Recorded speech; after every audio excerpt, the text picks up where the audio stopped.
수특 갈레보카 7강이에요. 좀 시작은 약간 어려운 말을 좀 빌려보려고 하는데, 근데 독서할 때 쓰는 말이긴 하지. 관수, 유술, 필관, 기란이라고 이제 맹자, 공자 맹자 할 때 그 맹자가 한 말이야. 물을 보는 데는 방법이 있으니까 반드시 그 물결을 보라 이런 뜻이거든. 즉 물의 흐름을 보라는 거지. 내가 독서에서 플로우, 흐름을 어필하잖아. 다른 말로 하면 표면을 통해서 이면을 알 수 있다. 즉 겉을 보면 속을 알 수 있다. 난 이런 컨셉이거든. 이때 이제 시어 계열화를 연습해 보라고 내가 말하잖아. 즉 다른 말로 하면 말과 행동 태도를 보면 성격 즉 심리 태도고 됨됨이를 알 수 있다는 거야. 이제 시가 그와 유사한데, 자 가텍스트가 유자 나무야. 유자 열리고 귤 나무 박스 쳐 있고 귤 열리는 이 지순한 길 이렇게 바다에 기울었다 이러는데, 결론적으로 기울었다를 보면 기울었다, 기울고, 기우는 세계 이렇게 나가. 거기에 이제 영탄적인 자세가 드러나거든 여기서. 참고 다시 위로 올라가면 지수는 뭐 지극히 순결함 이렇게 되는데, 그 앞에 기를 수식한다는 측면에서는 당연하다, 지순하다 이게 이렇게 연결되잖아. 그리고 다시 위에 기역에 건조, 가을, 가뿐 나오는데 그 뒤에 무거운이라는 시어가 나오거든. 그럼 서로 이게 대비가 되잖아. 그렇지? 근데 또 가뿐과 연결되는 건 뒤에 벗은이란 말이야. 그럼 벗은 가뿐, 무거운과 이건 대비가 되겠지. 얘는 가뿐하다, 벗었다라고 이렇게 얘기하면은 이게 이 텍스트에서의 키는 젊음을 말하는 건 아닌 거야.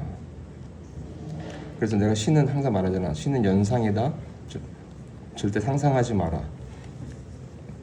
제목이 경사야. 기울었다는 거지. 근데 기울었다, 기울고, 기우는 이거에 대해서 얘는 신비스럽다고 말하고, 설레고 느껴지는 신비스러움 이렇게 말하거든. 참고로 바다라고 하는 정체는 불분명한데, 참고로 바다 이 물은 관습적으로 세상이나 인생을 말해요. 그럼 기울다 말을 다시 좀 빌려서 노자 도덕경이라는 좀 책이 있는데, 상선약수란 말이 나오거든. 최고에서는 물과 같다고. 그러니까 물은 위에서 아래로 흐르잖아. 그 섭리를 얘기한 거야. 자, 나는 21팍된 이렇게 하다가 다음 년에 이제 40 가까운이래. 그럼 내가 여기 A, B 블럭 설정돼서 문제가 나왔어. 그럼 딱 봐도 21팍대와 이제 40 가까운은 시적인 하자 인식과 태도에서 대비가 되는 구역일 거란 말이야. 자, 그리고 C에서 키는 비유라고 했잖아. 비유, 연관성, 관련성이다. 시어 선택 배열의 원리 체크는 반드시 주의해라. 요 구역만 보더라도 겨울 나무 잎사귀 떨어내고 벗을 것, 떨어내고 벗을 것. 그럼 이건 덧대지는 게 아니라 떨어뜨리는 거잖아. 그러니까 요 둘 사이에 비유 연관성이 있는 것이. 그리고 비로소 나는 탕에 들어앉아 여기서 그것들의 정체는 이제 이 위쪽일 거야. 떨어지는 것들. 이 떨어지는 것들에 대해서 기쁘게라는 인식과 태도를 보이거든. 참고로 또 비유 연관성은 탕에 들어앉았으니까 예컨대 뭐 사우나나 목욕탕을 생각한다면 그 연기가 있잖아.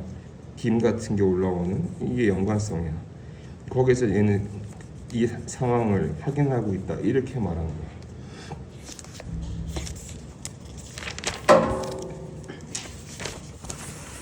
시 중심으로 볼게. 자, 다시 봐봐. 가텍스트인데 감나무 그늘 아래. 자, 감나무 이렇게 시작한다. 자, 흔드는, 반짝이는 이래. 그 반짝이는 뭐 좋다고 생각할 수도 있지만 흔드는 뭘 망가뜨리려고 하나 이렇게 생각할 수 있단 말이야. 근데 다시 말하지만 시어는 외우지 마.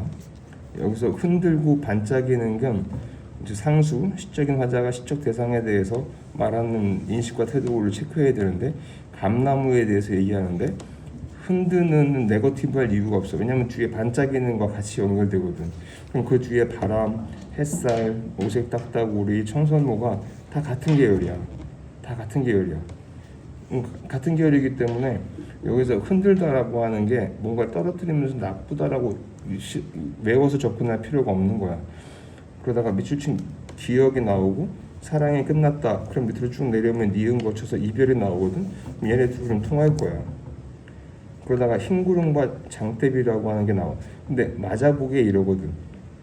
장대비라고 해가지고 또 나를 홀딱 적게 만들어서 나쁜 건가? 그렇지 않다는 거지. 맞아보라고 권하고 있잖아. 근데 흰구름과 장대비는 대비되는 속성, 나디콜 대비되는 속성이라고 하더라도 시적인 화자가 거부하는 인식과 태도를 드러내고 있는 건 아닌 거지. 무슨 말인지 알겠지? 그러니까 흰구름과 장대비가 성질상 다르다고 할지라도 중요한 건 시적인 화자가 거부하는 게 아니야. 그러니까 시연을 외우지 말라는 거지. 그럼 다시 잠깐 위로 올라가면 니은 위에서 잘하면, 커갈, 땡감들 이렇게 얘기해. 자, 잘한다, 커간다, 밑으로 쭉 내려와 봐. 이것은 이렇게 얘기해. 그럼 잘하고 커가면서 익어가는 거야. 근데 그 사이에 흰구름과 장대비도 나와. 그 전후에 사랑 끝났다, 이별도 나와. 근데 시적인 화자는 맞아보라고 얘기하고 들어보라고 얘기하고 또 들어보라고 얘기해. 그러니까 시적인 화자가 거부하는 게 아닌 거야. 그래서 말했잖아. 시에서 긍정과 부정을 체크하는 건 시적인 화자의 지향성이다. 정서 판단의 기준이다. 그 비유, 연관성, 관련성 라인을 반드시 체크해라.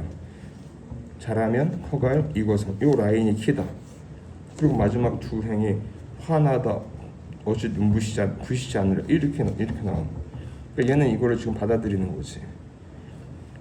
나텍스도 재밌어. 이제 20번짐인데 번짐 시작한다. 목련꽃 여름이 나와. 자, 근데 하나가 사라지고 되고야.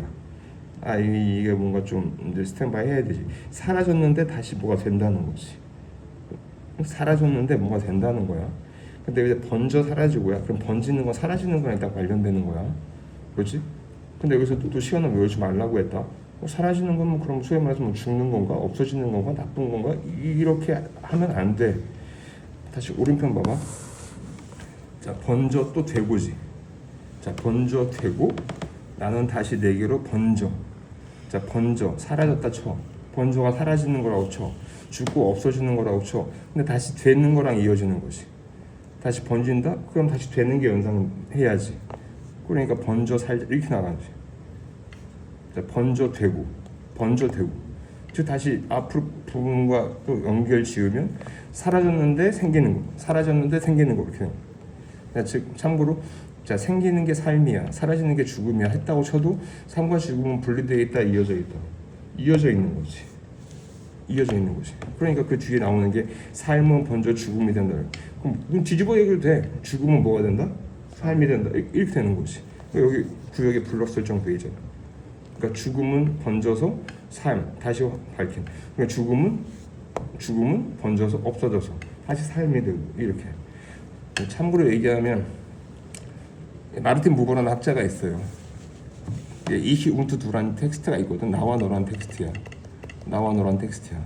예, 관계에 주목한 텍스트거든. 비유적으로 이 텍스트는 그러니까 삶과 죽음의 관계성에 주목한 텍스트가 되는 거야.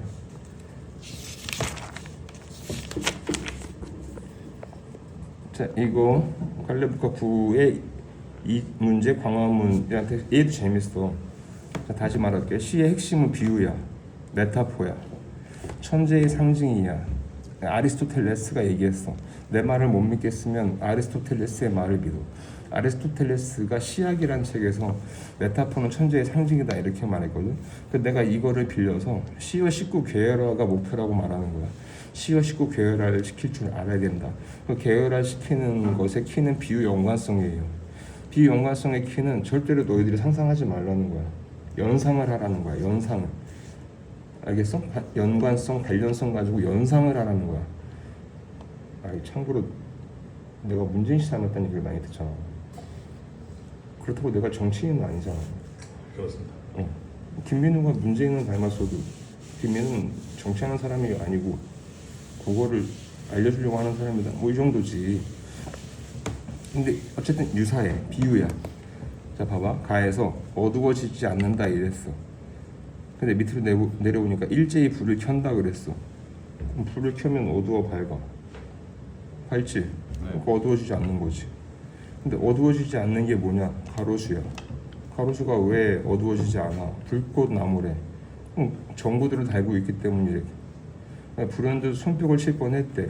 시적인 화자의 인식과 태도가 드러난 부분이긴 해. 지금 변수 즉 처지 상황이 뭐야? 어두웠는데 어두워지지 않는 게 가로수들의 불꽃나무처럼 보이기 때문이래. 근데 순간 박수를 칠 뻔했대. 그러다가 이견에 내려와서 밤을 끄고 휘황하게 낮을 켜놓은 권력들 이랬어. 자, 그럼 다 봐봐. 낮을 켜놓은 밤인데 낮 같다는 거지. 잠들지 못하고 밤인데 못 자는 거지. 그러니까 두 눈 뜨고 이렇게 이게 다 한결이 되는 거지. 그러니까 시적인 화자가 볼 때는 이게 한밤중에 이상한 광합성 같다는 거야. 이상하다는 게 인식과 태도가 드러나잖아. 즉 위로 올라가면 불꽃나무, 전구들이 달려있는 나무 자체가 시적인 화자한테는 이상하게 보인다는 거야. 그리고 밑으로 내려와서 겨울이 교란당하고 있는 것 같대.